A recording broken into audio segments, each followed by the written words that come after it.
The San Jose Sharks fall 3-2 in a shootout.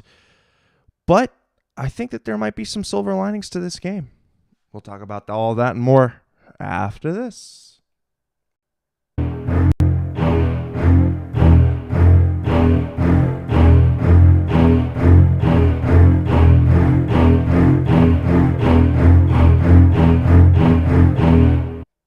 But first, if you want to be a part of the show and join the Chomversation, chat with us and all the fellow Sharks fans on the page or the app. Follow us on the social media, that being the YouTube chat, X, Instagram, Facebook, Threads, Discord, Reddit, and all the shenanigans going down at TikTok. Check out all of that and more at tealtownusa.com. And of course, if you like to support the internet that flows on this show at Teal Town USA over on the Venmo machine, would be very helpful for that. If not, well, we hope that Puck Guy's internet stays stable. Like guys whose internet is pretty much stable most of the time at Felix Talks Puck. Felix, how are you doing this evening? Doing pretty good. How about yourself? Actually, you know what? Tonight's game was not a chore to watch. It was fun to watch. Thought that the guys played a pretty good show. Put on a pretty good show. And, again, I'm, pretty happy with the effort. And I don't think that there was really much you could ask for, as far as the team showing effort and as far as them showing some good habits. I think for the most part, pretty much a win in my book. One guy, though, who I think really stepped up his game tonight was Magnus Krona. I mean, a guy who we had all wondered where exactly he's going to fit in the goalie pipeline. I think we had hoped that he was going to be a good goaltender with a solid set of fundamentals. But, that first game out was a little touch and go. Now, mind you, it was just the type of game that he was in, but we really didn't get to see a good expose of his abilities. And I think tonight we definitely saw a more foundationally sound goaltender, a goaltender who, really kind of felt the flow of the game and was really aware and just getting into the butterfly super quickly. I mean, what'd you see from Magnus, Felix, that I think was working for him? Yeah, no, I think you touched on essentially the fundamentals, like essentially him being squared to the shot, like him being positionally sound, and like you said, getting into that butterfly real quick. I think he was able to stop what he needed to stop, and of course we'll get to it pretty soon, but the team also provided some pretty good support for him this time around. And obviously there were some dicey moments, but I thought Krona held his own. Yeah, I agree. I thought Krona really did hold his own, and I felt like, again, the team was defensively better in front of him, and I felt that the team also fronted shots a little bit better, and I think also picked their spots where they needed to come and throw some block shots in front of him. So I think overall, I really did like both the defensive effort and I liked the goaltending effort, and I felt tonight was one of the better games in which the Sharks played. And in that first period, I know we'll talk a little bit about the shots on goal. But again, I kind of felt like the team had more of a territorial advantage. I felt that the team was able to weather and kind of keep the Dallas Stars to the perimeter. So again, it was really fun to watch in that first period. We got to see, some really high impact and high danger type chances. William Eklund would cash in on a follow-up chance, kind of 4 minutes and 39 seconds into the game. He'd get his 10th of the season, which is nice to see for Eki, getting his 10th on the season with Kanan and Ruda getting the assists. And again, kind of just a second effort type goal. The broadcast said it kind of reminded them of a Pavelskian type goal with the follow-up. But something that we have not really seen a lot from Eklund's game are those dirty type goals. We do see him try to use his skill more often than not, and we try to see him use his skating ability to get himself into a spot in which he can make a good shot. But really, a lot of hard work tonight and a lot of second chances. Felix, what'd you see from Eki's game that was just kind of working and, making him go in and be more puck hungry?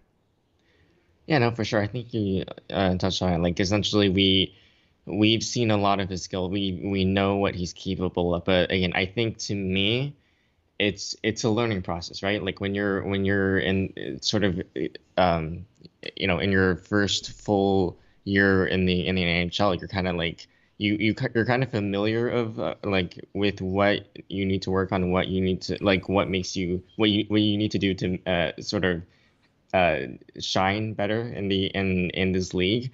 But I think he's also learning like the steps that he needs to take that extra step forward to make him truly become that that valuable player that he can be for the Sharks. And obviously, again, we've seen his skill, we've seen his skating ability, and this kid can skate, right? And of course he's got hands.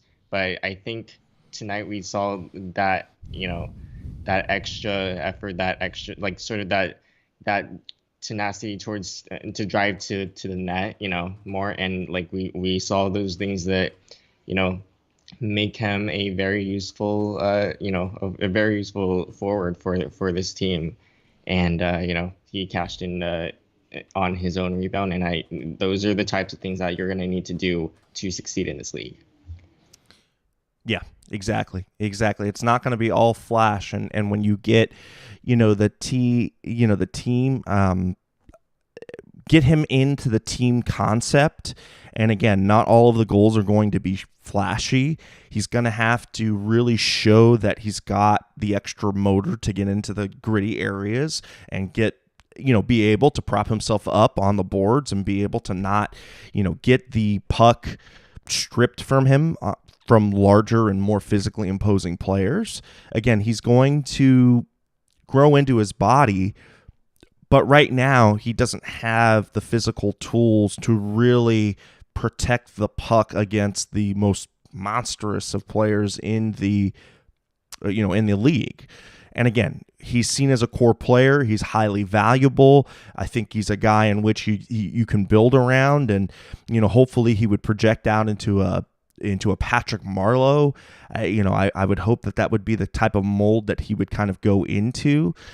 But again, it's a lot to expect from a player. It's only really his first full year up with the team. He's still finding his way on the ice as far as his game type goes, and how he wants to play and how he wants to facilitate play.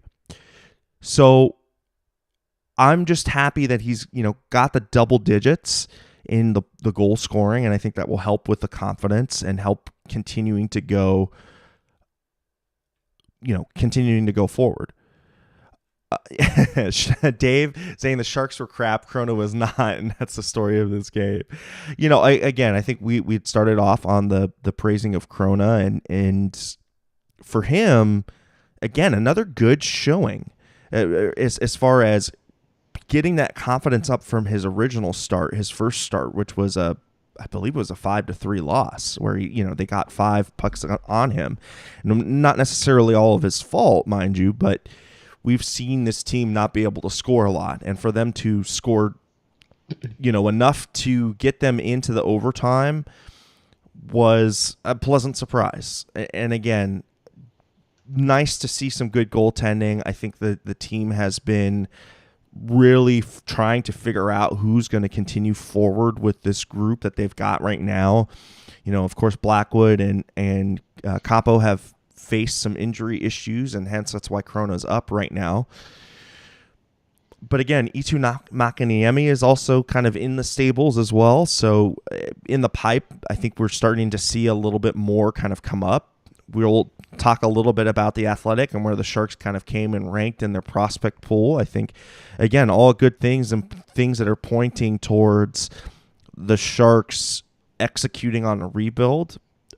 I think now is when we need to start talking about the developmental staff and placing the right coaches in the system and amongst the NHL team in order to cultivate these players, because you don't want to have nice these nice tomatoes that are they're starting to look ripe, but they're still a little underripe, and you don't want them to wither away on the vine, right?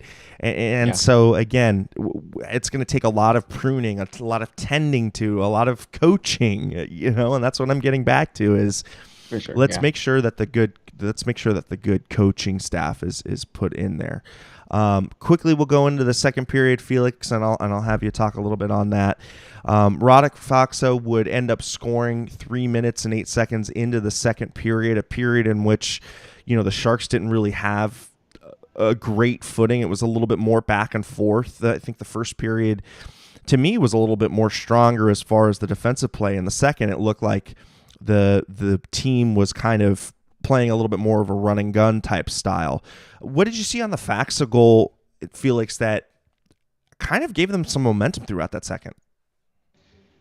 First of all, like the Fox goal, like the that was a little bit from what I saw, from what I could see, it was a bit of a leaker. Fox would capitalize on that, but I thought like for that whole sequence, that and of course the sequence afterwards, I felt like look when you're chasing the game, that never ends well, and so like the Sharks, as you mentioned, they didn't really start that second period off very well, and it showed. And I think, yeah, it that's not ideal. And but fortunately, they would redeem themselves later on, of course. Yeah, and we have someone manning the after quote. So thank you very much. I think it's either AJ or Puck Guy, but very skilled players can play with a lot. Can play with the puck a lot, and that's kind of on playing with Eklund and Zadina. And again, he's kind of just coming up with, came up just a little short tonight. Got to take a lot of good things tonight. Right back at it tomorrow. Again, I think there's some really good points in which the team had, but again, we look at the shots on goal, and the shots on goal was even worse in that second period, 5-17, Yeah, and that's that's just not a good recipe for the team. And again, we talked a little bit about that second goal or the first goal that Fox has scored, kind of giving Dallas a little bit of momentum. I think not until the very last half of the second period is when the Sharks would really kind of start to push back. And when they did, Philip Zadina would get his ninth on the year, with Cunnin, getting an assist there, and that would come in at 17:08, giving the Sharks the lead again. And at that point, I think we started to see the Sharks still have some really dicey moments at the end of the second period. So it still wasn't like completely feeling like, okay, this is a good 2-1 type win, or a good position. What did you see after the goal was scored? Because it kind of like seemed like they sagged after they scored. the thing that I've always raised issue, and you and I have both raised an issue with for this team, is consistency, right? Like you wanna obviously play. Like, the cliche is you want to play a full 60 minutes and like put in a full 60-minute effort. Obviously, that's let's be honest, that's not really all that realistic. But I think a good enough like sort of a mostly 60-minute effort is reasonable. But for this team, I think it's the whole idea of like you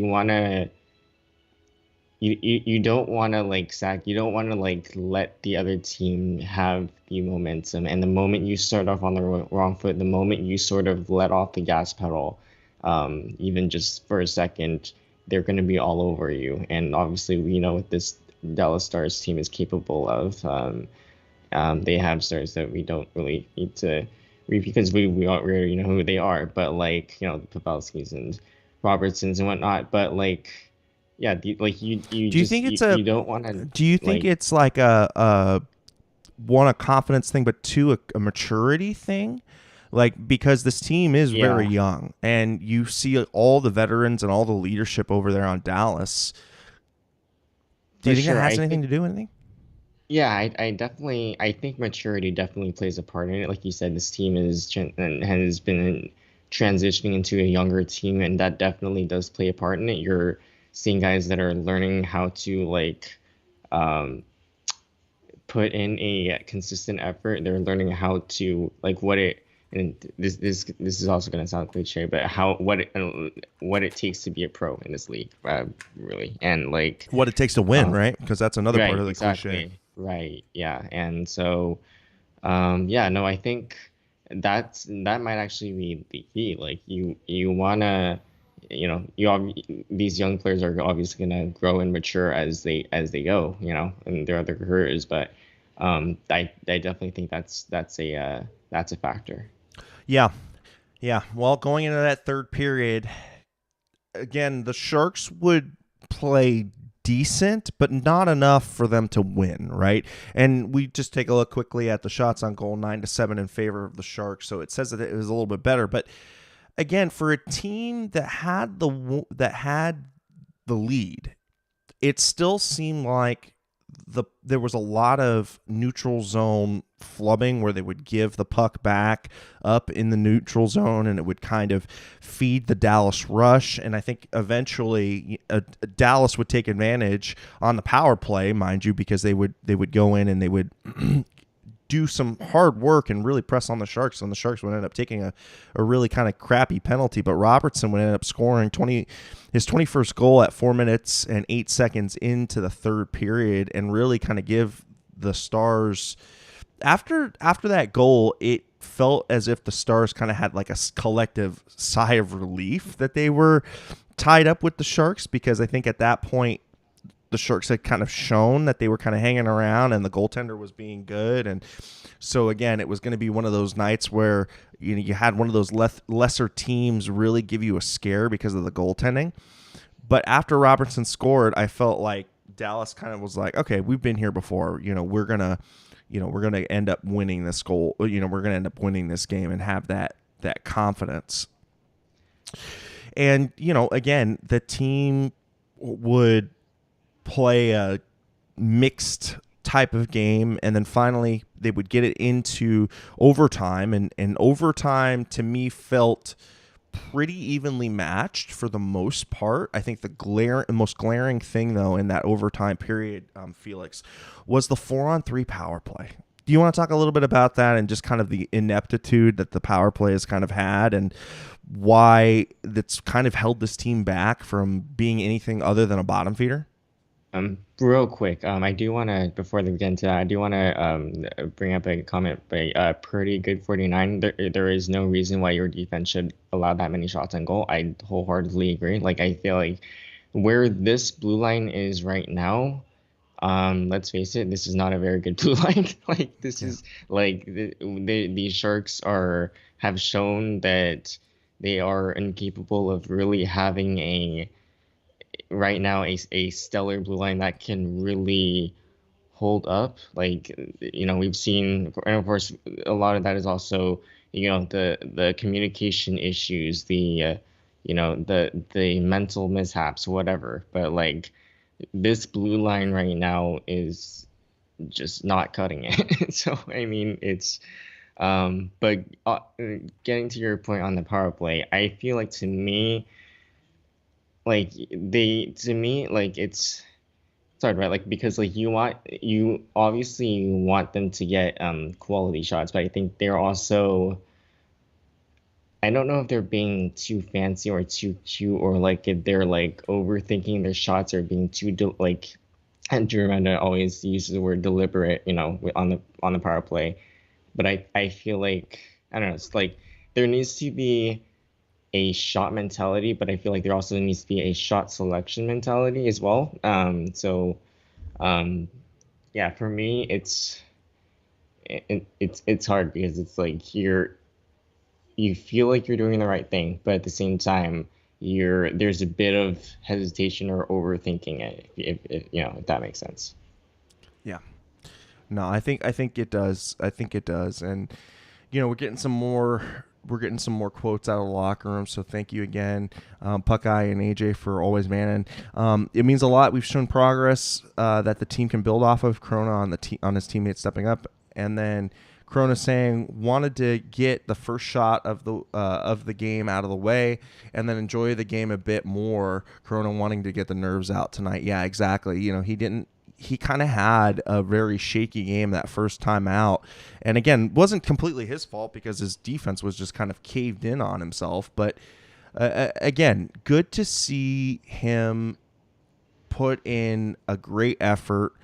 Good to see him really bounce back. And I think it kind of just goes to add to his confidence, and we'll see where the team will end up with him. And when Makaniemi comes up again and kind of shows off where he's at, maybe we'll get the two young goaltender tandem that we had really been, craving for, because, we haven't really had a two-headed good goaltending monster since Nabby and Toskala. And again, that was a long time ago. And then, the team ended up going with, an 1A, 1B type, fixture. And again, I think there's no one way to do goaltending in this league. I think it's been shown that you can win either way with having a stud or with having a 1A, 1B type mix and rotation. But again, it's just good to see that the team starts focusing on an area that they wanted to focus on in the off season, really bulk up, the prospect pool. And bulk up like what's going to be coming in the pipeline in that position, because it was an area of weakness for sure. Right, and the other thing that I would also mention is that in a season where it's been a very, very trying season, obviously, you'll take in these. Obviously, tonight was a shootout loss, but you'll take these types of quote unquote wins whenever you can. Even though it was a losing effort, although depending on which side of the tank train you're on, you're right. You're either celebrating this that they didn't get the extra point, or you're lamenting that they didn't win, like actually win. But despite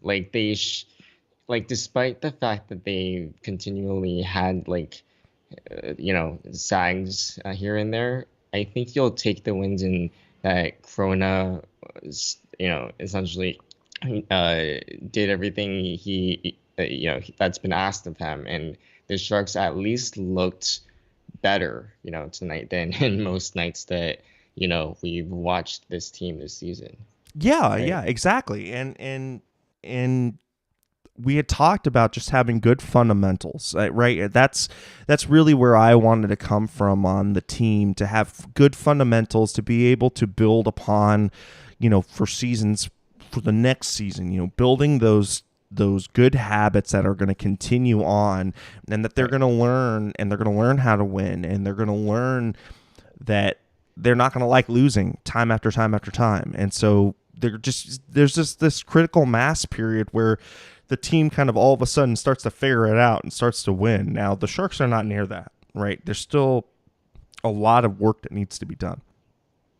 But I'd just like to see them get closer to that goal than kind of getting it pulled out from under him. Now, correct me if I'm wrong, somebody in the chat, but I thought that Corona had the second best save percentage in the AHL to this point. So, I mean, I've seen a couple of comments that Corona and Maki, are not going to be the goaltenders of the future. But I mean, if he continues to have that kind of impact in the A, I mean, that's not anything to sneeze at. And again, goaltenders are black magic. You just don't know when they're going to be ready. You don't know if it's going to take a change of scenery or if it's going to take more time incubating down in the minors. But goaltenders, we say defensemen take a long time to percolate. Goaltenders, I think, are the hardest to really figure out if they're going to. Goaltenders, sorry to cut you off, but goaltenders to me are a different breed. Like, the fundamentals, their foundational, abilities, their skills.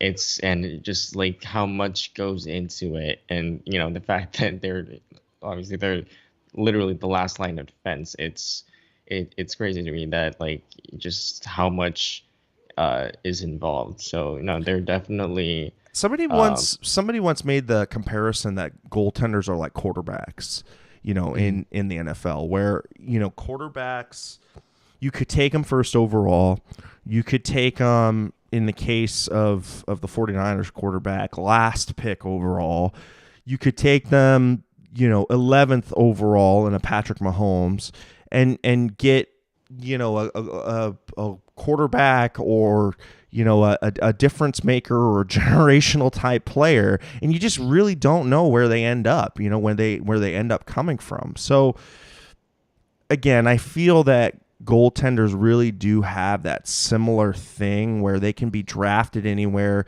they can come out of anywhere. I mean, shoot, Tim Thomas, I mean, he was undrafted, right? And he ends up winning a cup. And so you just really don't know where they come from. And you really just cannot tell until you get them on the ice, and until you see right, the level of consistency. Just right, really, really difficult. So, right. And the last thing about goaltending that I'll mention is from my point of view, and I'm sure you share the same or similar views, but like we've seen in this league with with the parity and everything, like even the best goaltenders that can play out of their minds, like in like a 7-2 blowout win or 7-2 shutout, whatever, the very next game you see the score and they play the exact same team and it's a 5-0 shutout loss, and you're just like, what the hell happened? And it's crazy. it is. It is. Well, let's quickly end the game then. We started talking about goaltending, and we talked about how good the goaltender was. And again, Corona would show some really good moves in the shootout. Unfortunately, Jamie Benn would get the shootout winner with just a sick deke, and he was on his butt, coming down, and he's got his stick out and able to make a play and just get it in at the last second redirect. And a great individual effort. You can't fault the goaltender on that one. But Magnus Krona doing an awesome job tonight. Would end up with a 947 save percentage, saving 36 out of 38. And again, just giving the Sharks some good goaltending and letting the team make some mistakes out in front of him, and feeling like they've got something good that's kind of protecting them, the security blanket protecting them out in the back. Yep. And real quick, Jesse L pointing out in the chat that Corona has an 892 save percentage, 3.51 goals against in the AHL. He is not lining it up at all. Oh, well, I think I could have sworn I saw some graphic about him being second in Yeah. something in the AHL, but maybe it's over a 10-game span or something. But Right. anyhow, I mean, I think, again, what can we say? The team played a good effort. I felt that the goaltending was stellar, and the Sharks will get another crack at it tomorrow, back to Yeah. backs, and we'll see what how they'll do. I mean, quickly, Right. Felix. I mean, before we move off of this, because I know there was a couple other topics that you wanted to get to. But quickly, what do you see in store for tomorrow? And do you think the team will come out flat-footed because it was a game in which they probably should have had a little bit better fate, or do you think that they'll kind of come out motivated tomorrow? I mean, I hope they come out motivated tomorrow. Like, I mean, that's what you want, right? Like, for me, the rest of the season, I just, and I'm sure you can attest to this, everyone can attest to this in this fan base. I just want to see good competitive hockey. Like, I just want to see this team continue to build on its foundations. I want to see this team continue to, string together at least, longer efforts of like defense and like helping each other out and communicating with each other well, and providing the support for their goaltenders, like they did tonight. And it's all about that consistency. And you want to build on that if you're going to have a bright future. And so that's really all I want to see. Like, and again, hopefully they come out um, uh, with their foot on the gas pedal. If not, then it could be a long night. Yeah, right. Exactly. It could be definitely could be a long night if they don't bring a good effort. Um, so Yep. anyway, we'll see how they do on the back to backs. I think Felix, we'll transition off of that, and I think we'll talk a little bit about women's hockey and celebration of Women's Month this month. Yeah. What do you Yeah. got for us?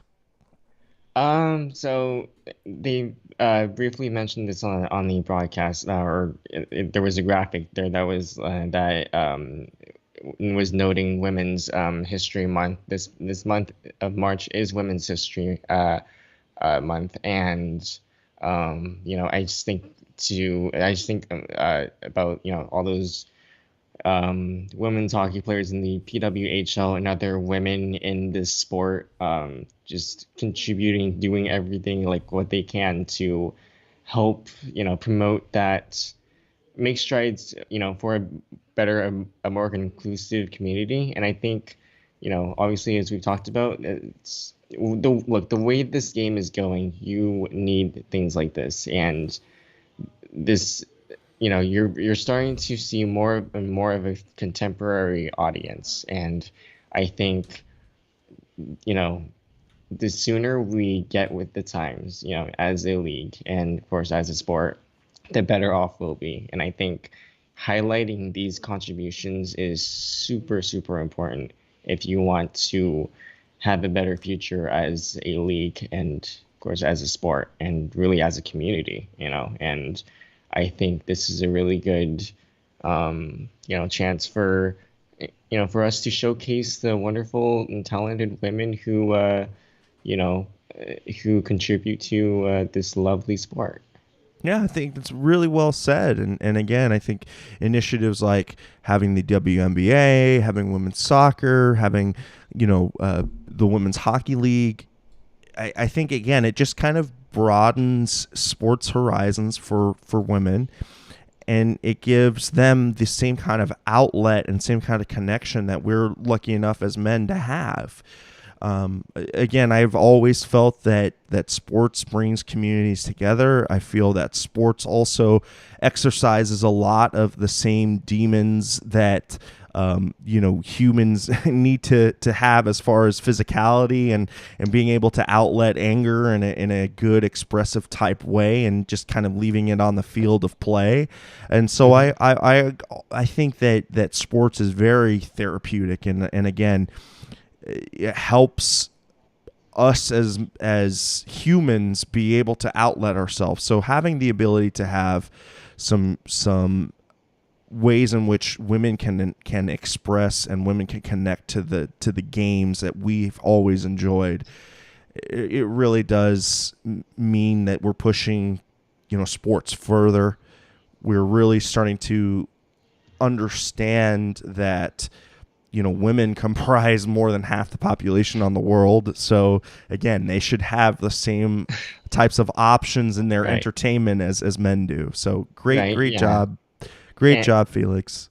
and I think um like I've seen obviously over the past month, or the past couple weeks, I've seen on my Twitter feed, PWHL breaks, women's hockey attendance record. Like I've seen that over and over again, and to me, I'm just like thinking, to everyone who says women's hockey will not succeed, this is kind of a what were you saying kind of moment. It's one Yeah. of those, like, you Yeah, it's know proving that the league can work. It's proving right. that there's a market for this.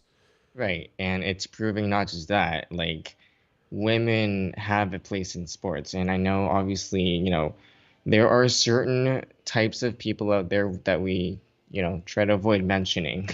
But I think it's also important to shine a light on this because, we don't want to do this like for just to see like, oh, y'all were wrong to say that, women don't belong in sports. But this is also to, in my opinion, to me, this is a learning experience for everyone.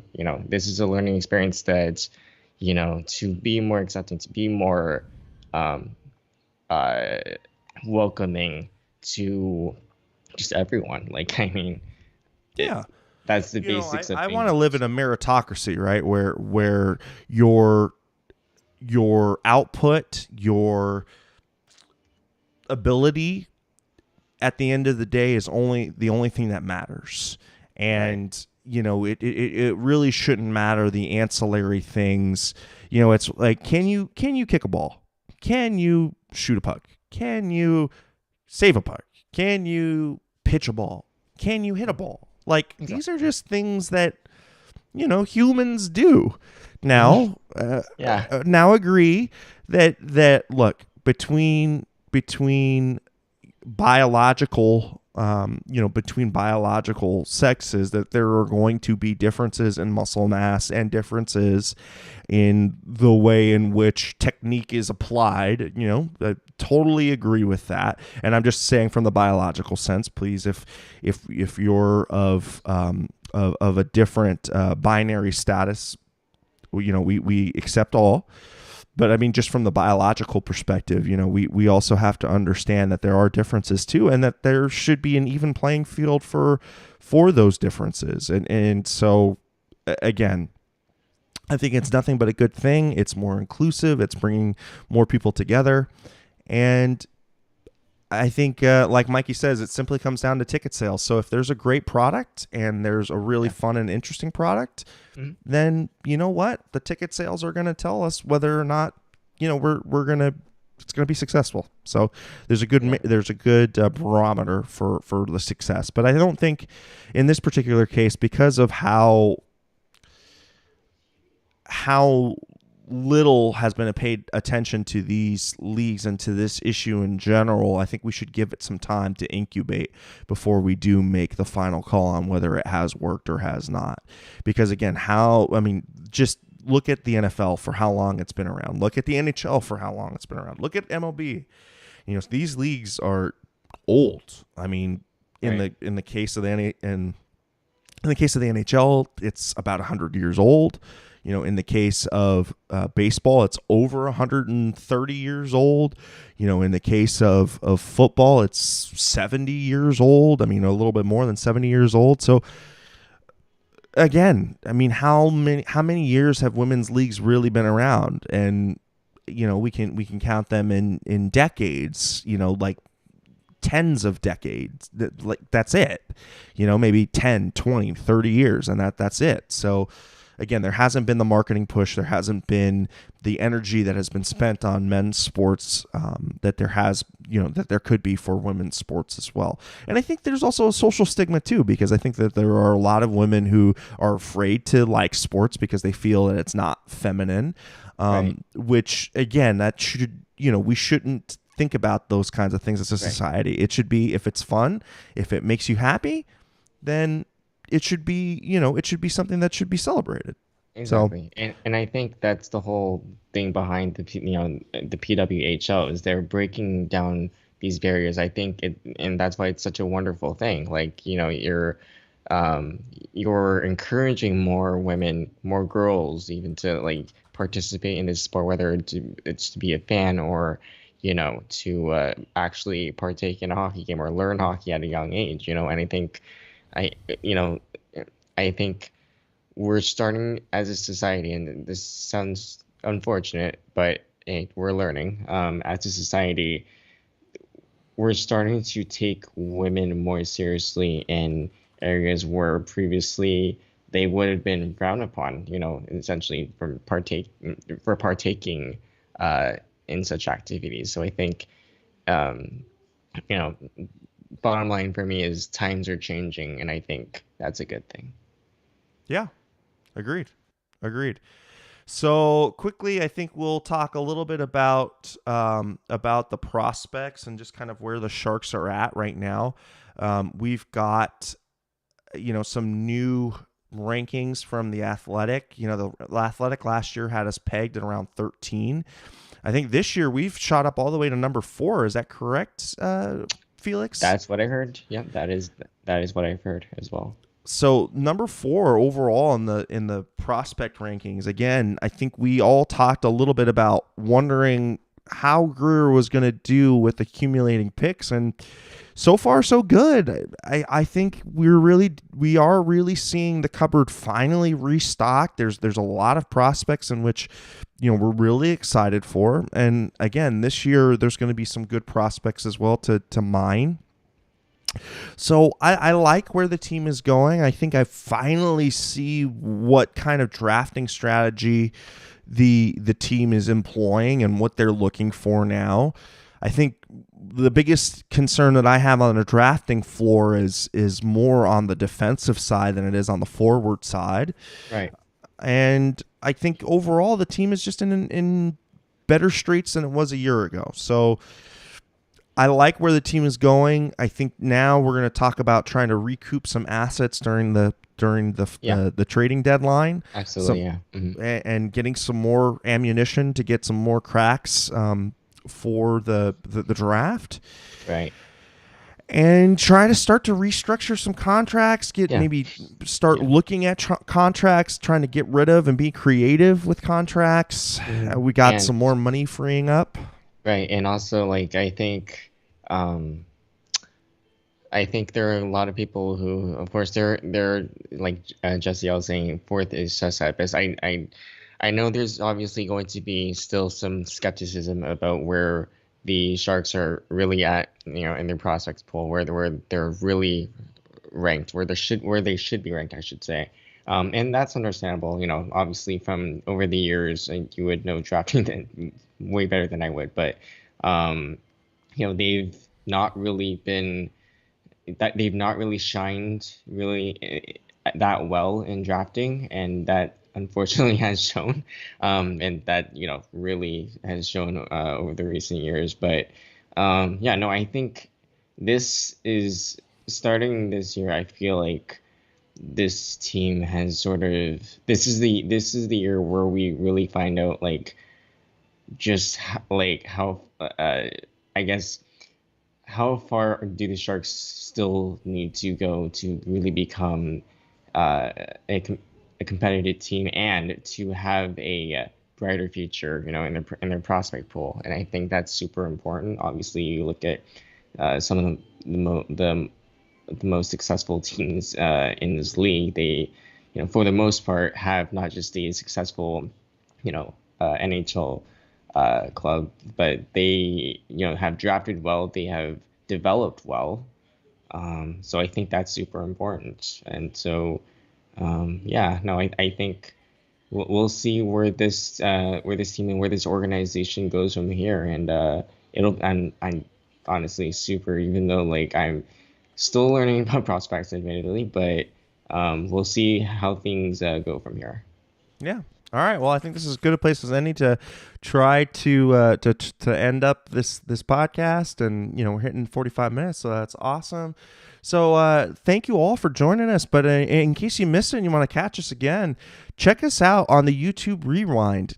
Like it, subscribe, and hit the bell notification. You'll get notified whenever we go live. Of course, if you're a long timer, you know that we go live after every single Sharks game. I don't know why we do it to ourselves either. But in case that's not enough, you can check us out wherever you find your podcasts of choice, that being the Apple Podcast Store, the Google Play Store, of course, the aforementioned YouTube Rewind, SoundCloud, Spotify, TuneIn, iHeart, and the Odyssey app.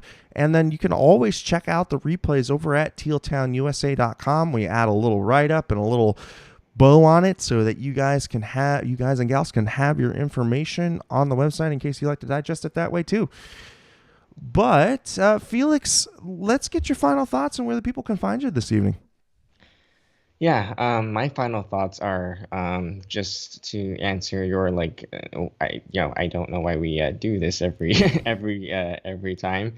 My answer to that would be because we love this team too damn much, and also because the local, as Puck I would say, the local media refuses to cover this team on a nightly basis. So this is why we're here, folks. This is why y'all have us. But also, um, yeah, no, my final thoughts for the Sharks. I think, look, just again, we want. Oh shit. Sorry, one sec. So for our local viewers, tornado warning issued for Santa Cruz and Benito counties. So if you're in those areas, please stay safe. Please Um, stay safe. Exactly.